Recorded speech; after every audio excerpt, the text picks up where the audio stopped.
Okay, welcome back to Fellow Travelers. Erica, thank you so much for being with us today. My pleasure. Fellow Travelers is a video cast that I have put together of the business people I most admire in order to hear a little bit and take a snapshot of us coming out of COVID and thinking around that. It's meant to be a really casual discussion followed by some rapid fire questions in the end.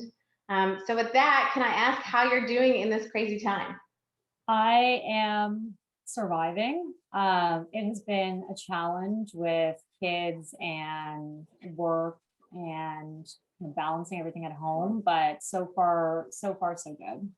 It's been okay. And I think there's someone right with the door probably open right now. I was just telling you that my son just ran into my husband's telescope and like took it out Yep. 20 minutes ago. And so I think it's been a tough time. What is the funniest thing that a child has done in COVID? Oh my God. Here's one. My daughter was going to the washroom as I was on a call and asked me, she's 4 years old, to wipe her bum during a call that I was taking. So that probably wins for craziest moment. And I think it's just it's just trying to remain flexible and just understanding that kind of, shit's gonna happen literally. And we'll just have to navigate it. My favorite moment was when my daughter's French teacher emailed us this week and said that my daughter had been crying this week because my son had apparently stolen, eaten, and ripped up her homework. And I was Oh like, my God. is that the modern equivalent of the dog ate my homework? My brother Oh, ruined it, but nonetheless, it ended up actually being a true story, which I was yeah, fairly. that's actually impressive. That is one of those stories that you will tell for the next 20 years for sure. And how's it going with homeschooling? I have to say, so homeschooling, I think has been the biggest challenge because I think, working parents have had to shift from one thing to the next. I mean, we all have calendars that are, chock full of meetings. I have three little kids, which my daughter's 4 and my son's 8. So they still need help kind of navigating getting on and off classes, doing homework, figuring out where to go next. So that's been a real, yeah, I'd have to say that's probably the biggest struggle. And you feel worried. I'm like, are these kids going to be Weird. progressing okay? Are they going to be repeating the grades that they're in? Because it's just, you have no idea, right? And you're just kind of in this big void with all the other working parents. So that's been probably the biggest struggle for me at home. Yeah. What is the worst subject? Probably virtual gym, to be honest. Like I don't necessarily see like the benefit of virtual gym. We do science experiments with my daughter's class on Friday afternoons. One's probably at 2 o'clock today. So you have to kind of gather all these ingredients, put them at a table, get it organized, sit there. So it's just kind of figuring out your calendar to see like what you can do, what has to go, and being open with that. Because sometimes like something's got to give at some point. I also think that people are sort of underappreciating like just how Yeah. hard it is to Yeah. do that. And it's funny because in the workplace, I feel like there aren't that many senior women like yourself who Yeah. have young kids, and that's an interesting dynamic. Do you think that there's a recognition sort of generally? I mean, you work for a chill place, but do you think in general, there's enough attention on it, or do you think that, or do you think that there's still like a long way to go with I mental yeah, health that's a moms and others? I worry with this pandemic that it's really brought us back, like brought working women back a ton. And it's been really detrimental to kind of advancing because I think, the natural default, and I think it's a bit of, who women are, and like is to just say, okay, I gotta prioritize my kids, or I gotta take some time. And I think that's just normal to Nate. Like that's how I feel also a lot too. But I worry as, working women, like we've all worked so hard to get to where we are. Um, and there's women, you're right, who can't stay at home or who have to choose between staying at home or working and getting paid. And I don't think we've done enough to acknowledge that and to really kind of recognize like how integral working women are and how their role right now is so difficult. And it's not to diminish other, like, and working men have a lot of problems and it's a lot of difficult too. But I do think the focus has to be even more on working women. Do you see yourself returning to the office 5 days a week? So you know what? Our company has moved to a distributed workforce model. So one thing COVID did was push us to be kind of to think the other box. So the more kind of management roles and roles that can be remote are going to be remote now. So that's going to be really interesting. So I, started my job. I started at LifeLabs a year ago, and I started virtually. Like I got a computer delivered to my house.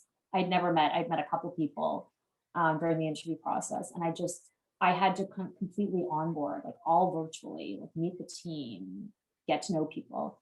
And now I realize, as the world kind of opens up and we are more back into kind of normalcy or whatever that looks like, yeah, I'm going to be staying at home. So a lot of our workforce is going to be at home. But I think it's like broken down the stereotype that, I think if you look at us like working 10 years ago, I think there was this prejudice that, if you work from home, you're just watching TV, you're not doing anything. I think, you're out. That's what I'm doing.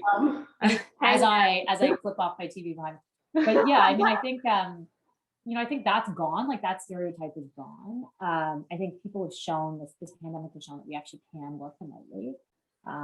Technology works. People are, inherently professional. So I think we're never going to see that 5 days a week permanent return. Like I just don't see that as a.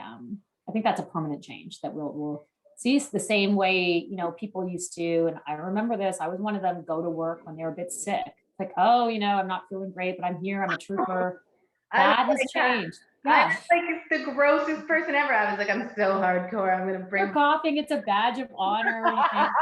So like that kind of thing is also. I think that's just gone. So there's some stuff that's good. Like I mean, so for the virtual space, I think might not like the pendulum. I think might be like 5 days. It might be for some places, but that are very innovative, very agile. But most businesses are kind of like, they've swung this way and they're kind of veering back to the middle, but it's still better and it's way more flexible than it was. So I'm excited. Like I think from that perspective, it's going to be great. You obviously work in healthcare. I think everyone knows that. I'm curious what draws you to the space. I mean, it's obviously hyper relevant right now. We're all getting tabbed. We're all doing the things. Yeah. You know what? I've always been interested in healthcare. So I went to undergrad and I did human biology and bioethics, and I always liked the kind of intersection between the two. I took a course from this prof. I don't even know if this guy David Dusenhouse, and it was called Law and Morality at UT, and it was really just blending kind of like legal aspects, ethical aspects, and then there's some health stuff and some like legal, like just kind of just meaty kind of philosophical topics. I really liked it, and I also like bioethics is such a personal, right? Like when you're talking about genetic testing and like euthanasia, these big, huge topics, but really like the allocation of scarce resources. And I found that stuff interesting because it has, personal impact, obviously, but societal impact. It's mired with kind of interesting like ethical issues and economic issues and issues of who gets what when, and how do we build a society where healthcare is kind of embedded, but we don't spend too much and we can't spend too little, and how do we distribute resources equitably. So I found that really interesting. And then I went to law school, and there were some health courses I took at Queen. I went to a big law firm to work, which was great. I mean, I think that's kind of the path people take, and you do learn a ton. I mean, you're thrown into deals, and you learn how to manage people, and you learn how to get things done and be agile and think outside the box. And so I think that training is good. Okay, I am going to switch you now, knowing that we both have kids running around here. I'm going to switch you to our rapid fire segment. I know my door is closed so far, so who knows? Oh God, the rapid fire. Okay. Okay, here we go. What is the crappiest job you've ever had? Oh God, a lifeguard at a total crappy condominium complex when I think I was 15 years old. Yeah, totally burned. Had to like look at the boiler room, like check the water. Yeah, it was insane, and had like older people just telling me I wasn't doing my job well. 100% that. Well, and then how did you sort of use the skills you learned there to help get you to where you are now? Oh my God, that's a good question.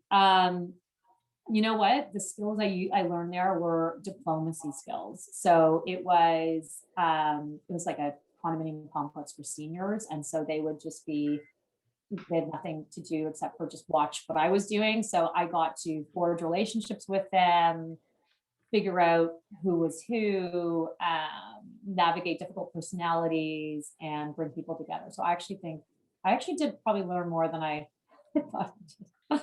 And it got you to where you are today. Yeah, maybe. What's the first place you'll want to travel to after COVID? Oh my God. You know what? I have a soft spot for Italy. I went there on my honeymoon like 10 years ago. So probably Italy.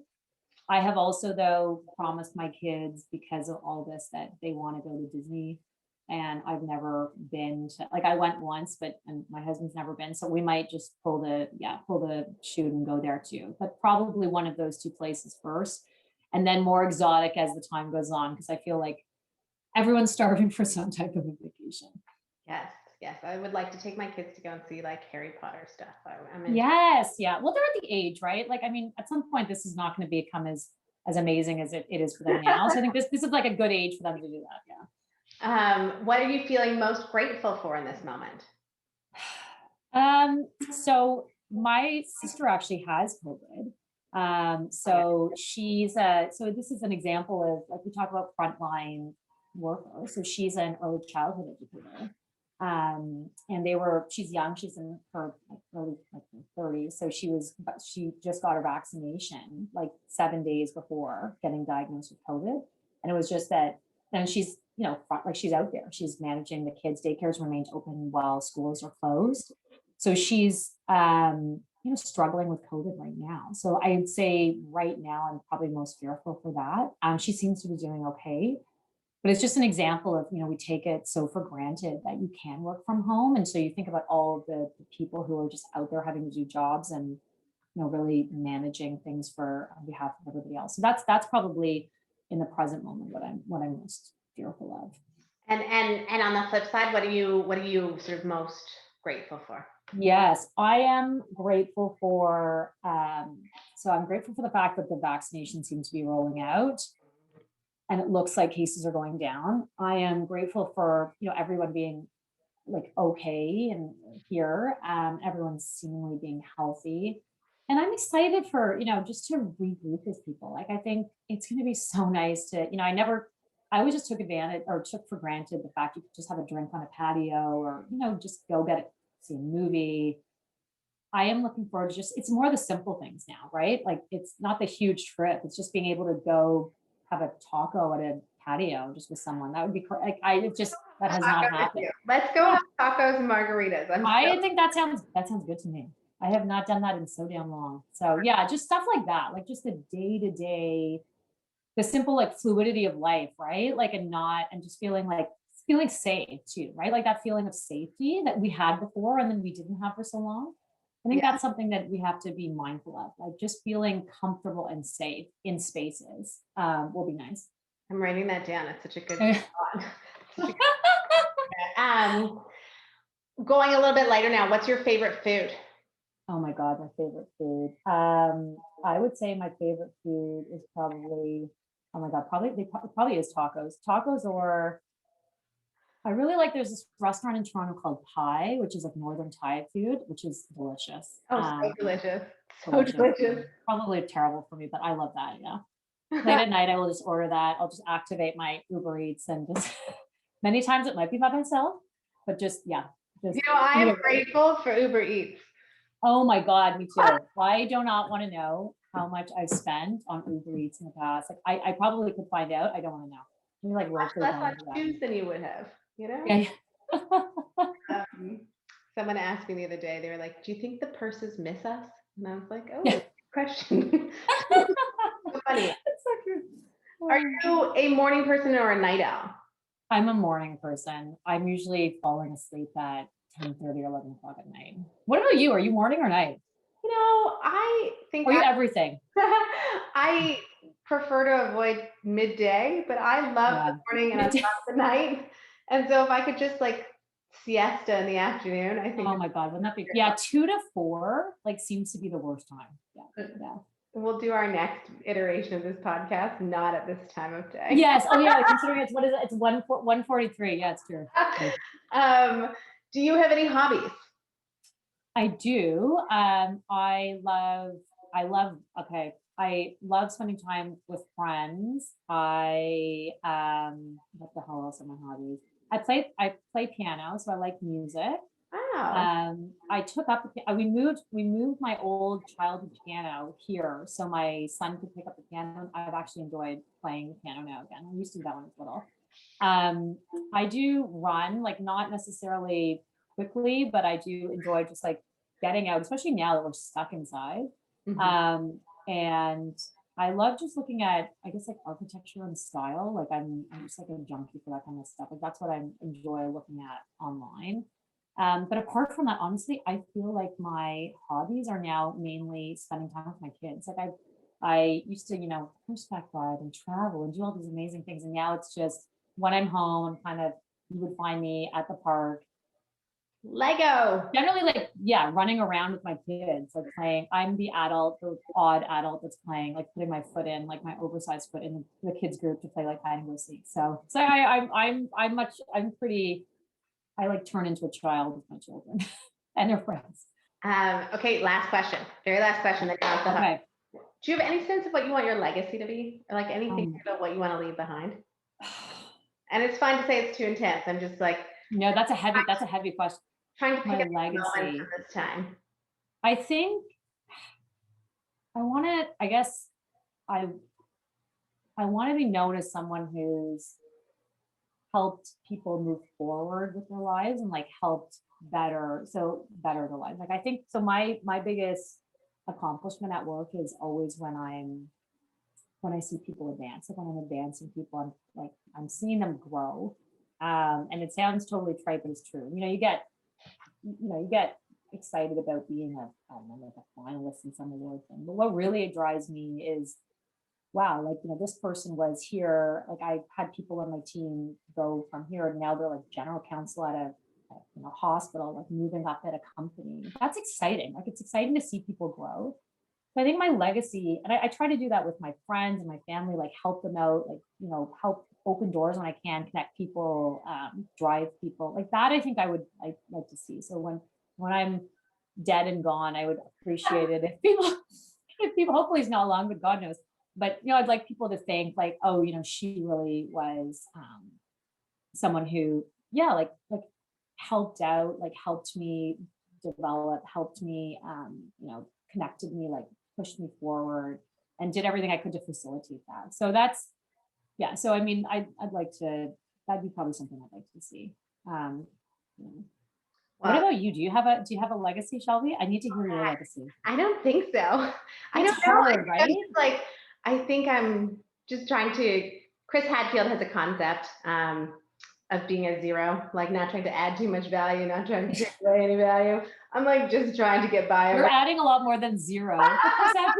And so I think we're just, just living day by day. I hope that something will unfold in time, and I really am passionate about I don't know, I suppose building things. I love to build. Yeah, you're generating, like that's such an exciting thing, like like generating ideas and building things. I think that's something that you try to like strive for, right? Like so many of us just kind of, you go to work and you're like little building, but you're actually like generating. Like there's a difference. Well, yeah, it's true. I am giving it a go. That's for sure. We'll see how it works out.